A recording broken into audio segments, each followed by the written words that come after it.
जपाकुसुमसङ्काशं द्विभुजं पद्महस्तकं सिन्दूराम्बरमाल्यं च रक्तगन्धानुलेपनं माणिक्यरत्नखचित सर्वाभरणभूषितं सप्ताश्वरथवाहन्तु मेरुं चैव प्रदक्षिणम् देवासुरवरैर्वन्द्यं गृणिभिः परिसेवितं ध्यायेत् पठेत् सुवर्णाभं सूर्यस्य कवचं मुदा गृणिः पातु शिरोदेशे सूर्यः पातु ललाटकम् आदित्यो लोचने पातु श्रुति पातु दिवाकरः घ्राणां पातु सदा भानुः मुखं पातु सदा रविः जिह्वां पातु जगन्नेत्र कण्ठं पातु विभावसुः स्कन्धौ ग्रहपतिः पातु भुजौ पातु प्रभाकरः करावब्जकरः पातु हृदयं पातु नभोमणिः द्वादशात्मा कटिं पातु सविता पातु सक्तिनी ऊरू पातु सुरश्रेष्ठो जानुनी पातु भास्करः जङ्घे मे पातु मार्ताण्डो गुल्फौ पातु त्विषाम्पतिः पादौ दिनमणिः पातु पातु मित्रोऽखिलं वपुः आदित्यकवचं पुण्यमा भेद्यं वज्रसन्निभं सर्वरोगभयादिभ्यो मुच्यते नात्र संशयः संवत्सरमुपासित्वा साम्राज्यपदवीं लभेत् अशेषरोगाशान्त्यर्थं ध्यायेदादित्यमण्डलम् अनेकरत्नसंयुक्तं स्वर्णमाणिक्यभूषणं कल्पवृक्षसमाकीर्णं कदम्बकुसुमप्रियं सिन्धूरवर्णाय सुमण्डलाय सुवर्णरत्नाभरणाय तुभ्यं पद्मादिनेत्रे च सुपङ्कजाय ब्रह्मेन्द्रनारायण शङ्कराय संरक्तचूर्णं ससुवर्णतोयं सकुङ्कुमाभं सकुशं सपुष्पं प्रदत्तमादाय च हेमपात्रे प्रशस्तनादं भगवन् प्रसीद इति श्री आदित्यकवचं सम्पूर्णम्।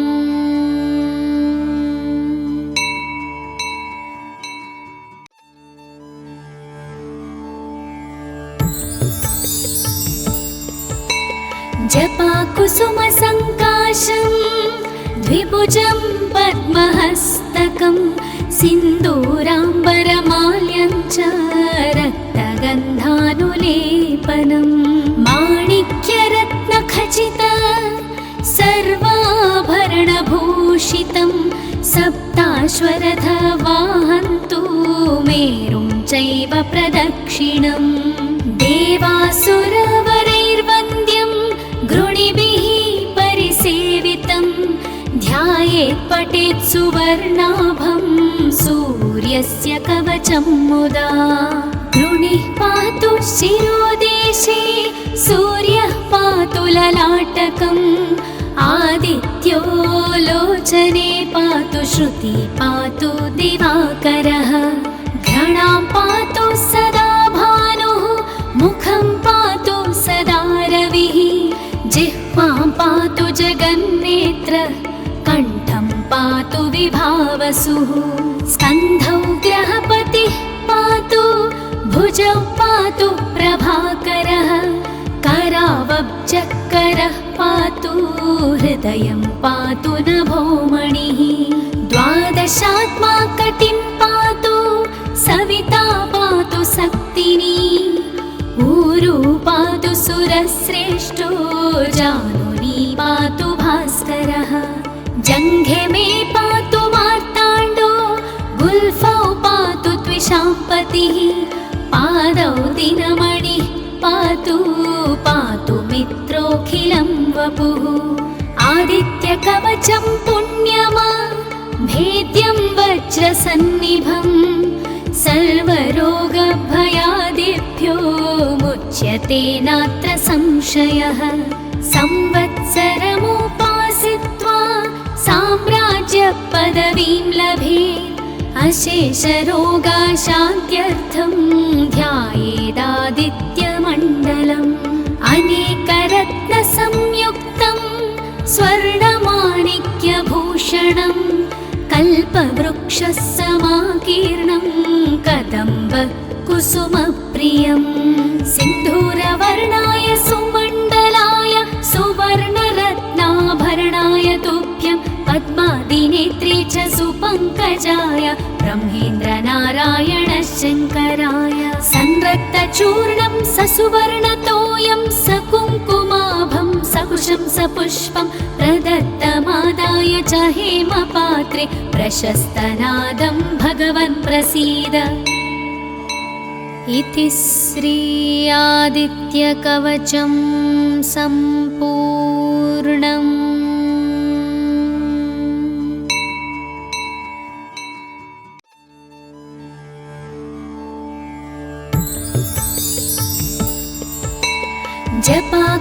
जपाकुसुमसङ्काशं द्विभुजं पद्महस्तकं सिन्दूराम्बरमाल्यं च रक्तगन्धानुलेपनं माणिक्यरत्नखचित सर्वाभरणभूषितं सप्ताश्वरथवाहन्तु मेरुं चैव प्रदक्षिणं देवासुरवरैर्वन्द्यं गृणिभिः परिसेवितं ध्यायेत् पठेत् सुवर्णाभं सूर्यस्य कवचं मुदा। गृणिः पातु शिरोदेशे सूर्यः पातु ललाटकम् आदित्यो लोचने पातु श्रुति पातु दिवाकरः घ्राणां पातु सदा भानुः मुखं पातु सदा रविः जिह्वां पातु जगन्नेत्र कण्ठं पातु विभावसुः स्कन्धौ ग्रहपतिः पातु भुजौ पातु प्रभाकरः करावब्जकरः पातु हृदयं पातु नभोमणिः द्वादशात्मा कटिं पातु सविता पातु शक्तिनी ऊरु पातु सुरश्रेष्ठो जानुनी पातु भास्करः जङ्घे मे पातु मार्ताण्डो गुल्फौ पातु त्विषाम्पतिः पादौ दिनमणिः पातु पातु मित्रोऽखिलं वपुः आदित्यकवचं पुण्यमा भेद्यं वज्रसन्निभं सर्वरोगभयादिभ्यो मुच्यते नात्र संशयः संवत्सरमुपासित्वा साम्राज्यपदवीं लभेत् अशेषरोगाशान्त्यर्थं ध्यायेदादित्यमण्डलम् अनेकरत्नसंयुक्तं स्वर्णमाणिक्यभूषणं कल्पवृक्षसमाकीर्णं कदम्बकुसुमप्रियं सिन्धूरवर्णाय सुमण्डलाय सुवर्णरत्नाभरणाय तुभ्यं पद्मादिनेत्रे च सुपङ्कजाय ब्रह्मेन्द्रनारायण शङ्कराय संरक्तचूर्णं ससुवर्णतोयं सकुङ्कुमाभं सकुशं सपुष्पं प्रदत्तमादाय च हेमपात्रे प्रशस्तनादं भगवन् प्रसीद। इति श्री आदित्यकवचं सम्पूर्णम्।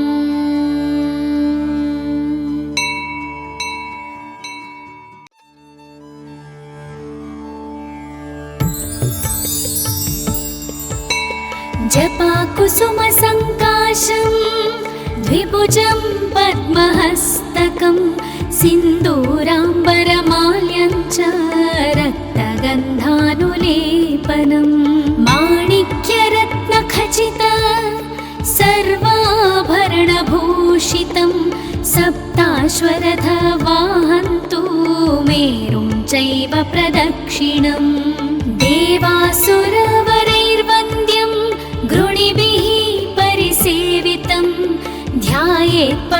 सुवर्णाभं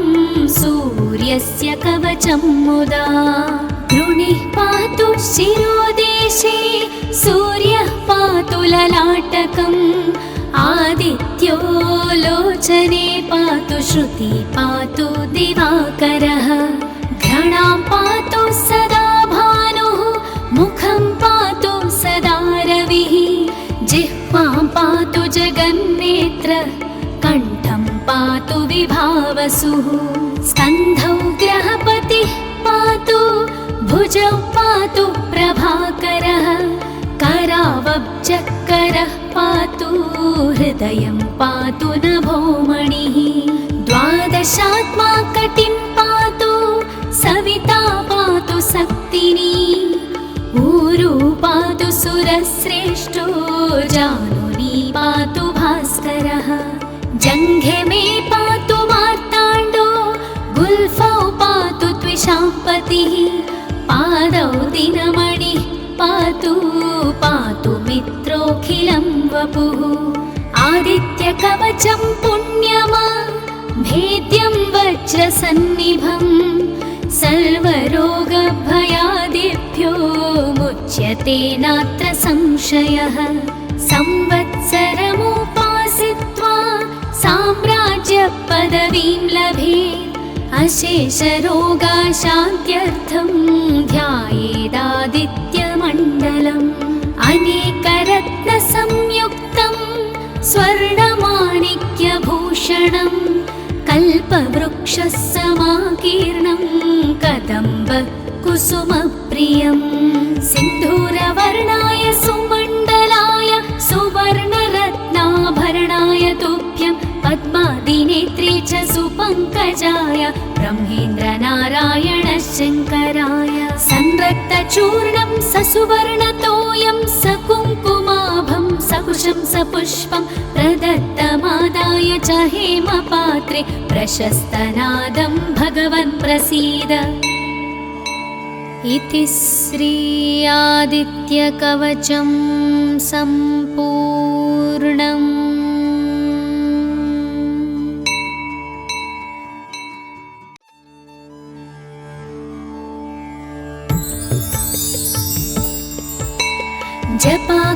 जपाकुसुमसङ्काशं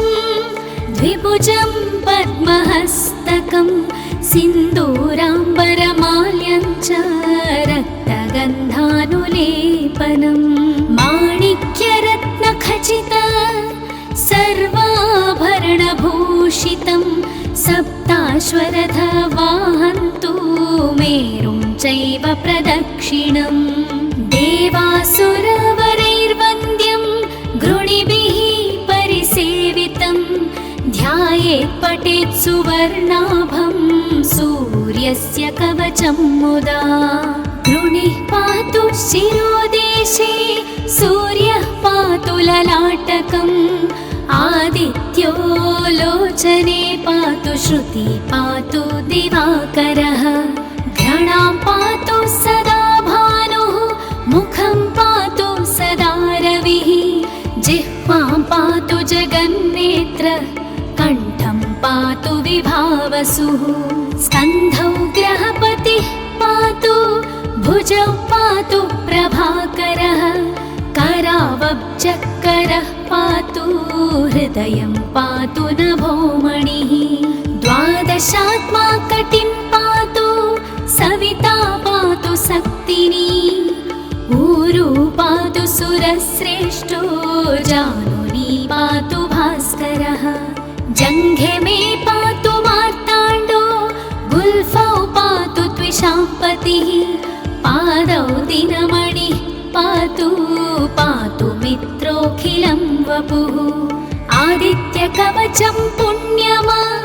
भेद्यं वज्रसन्निभं सर्वरोगभयादिभ्यो मुच्यते नात्र संशयः संवत्सरमुपासित्वा साम्राज्यपदवीं लभेत् अशेषरोगाशान्त्यर्थं ध्यायेदादित्यमण्डलम् अनेकरत्नसंयुक्तं स्वर्णमाणिक्यभूषणं कल्पवृक्षः समाकीर्णं कदम्ब कुसुमप्रियं सिन्धूरवर्णाय सुमण्डलाय सुवर्णरत्नाभरणाय तुभ्यं पद्मादिनेत्रे च सुपङ्कजाय ब्रह्मेन्द्रनारायण शङ्कराय संरक्तचूर्णं ससुवर्णतोयं सकुङ्कुमाभं सकुशं सपुष्पं प्रदत्तमादाय च हेमपात्रे प्रशस्तनादं भगवन् प्रसीद। इति श्री आदित्यकवचं सम्पूर्णम्।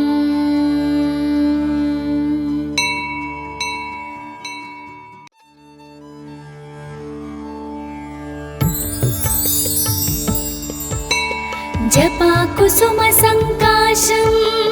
द्विभुजं पद्महस्तकं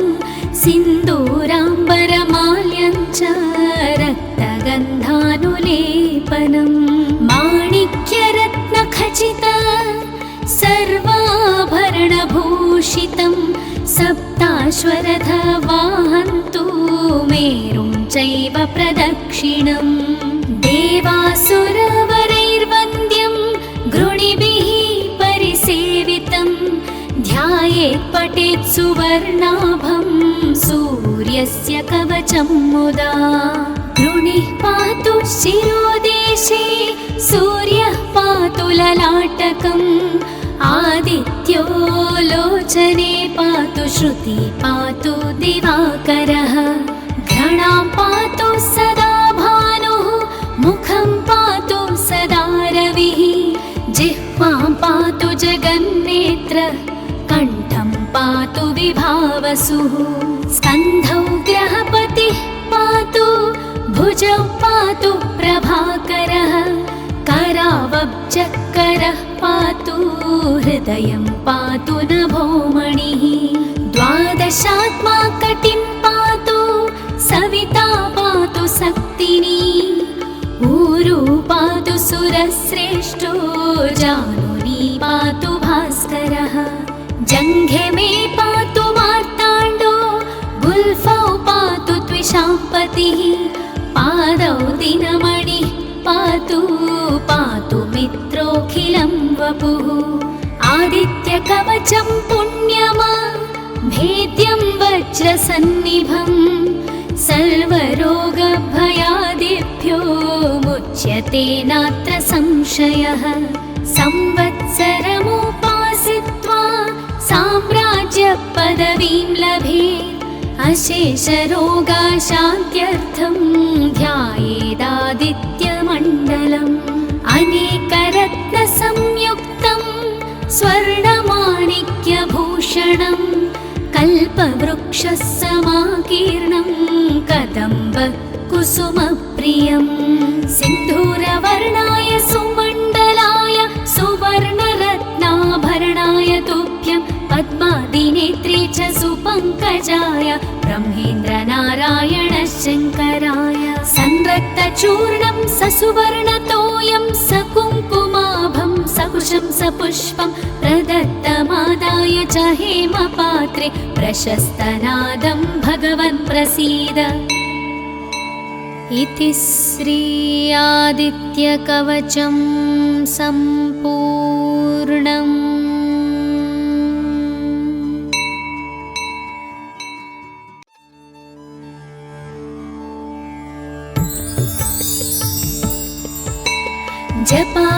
जपाकुसुमसङ्काशं द्विभुजं पद्महस्तकं सिन्दूराम्बरमाल्यं च रक्तगन्धानुलेपनं माणिक्यरत्नखचित सर्वाभरणभूषितं सप्ताश्वरथवाहन्तु मेरुं चैव प्रदक्षिणं देवासुरवरैर्वन्द्यं गृणिभिः परिसेवितं ध्यायेत् पठेत् सुवर्णाभं सूर्यस्य कवचं मुदा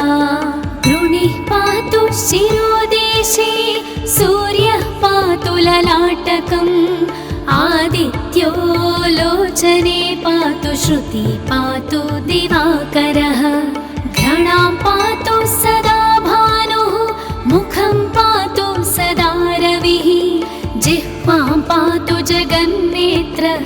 कण्ठं पातु विभावसुः स्कन्धौ ग्रहपतिः पातु भुजौ पातु प्रभाकरः करावब्जकरः पातु हृदयं पातु नभोमणिः द्वादशात्मा कटिं पातु सविता पातु शक्तिनी ऊरू पातु सुरश्रेष्ठो जानुनी पातु भास्करः जङ्घे मे पातु मार्ताण्डो गुल्फौ पातु त्विषाम्पतिः पादौ दिनमणिः पातु पातु मित्रोऽखिलं वपुः आदित्यकवचं पुण्यमा भेद्यं वज्रसन्निभं सर्वरोगभयादिभ्यो मुच्यते नात्र संशयः संवत्सरमुपासित्वा साम्राज्यपदवीं लभेत् अशेषरोगाशान्त्यर्थं ध्यायेदादित्यमण्डलम् अनेकरत्नसंयुक्तं स्वर्णमाणिक्यभूषणं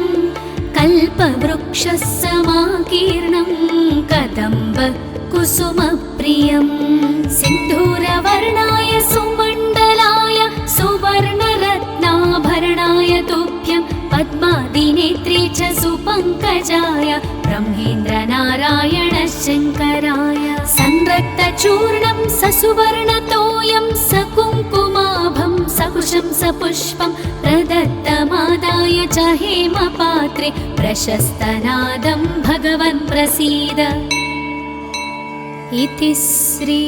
आदित्यकवचं सम्पूर्णम्।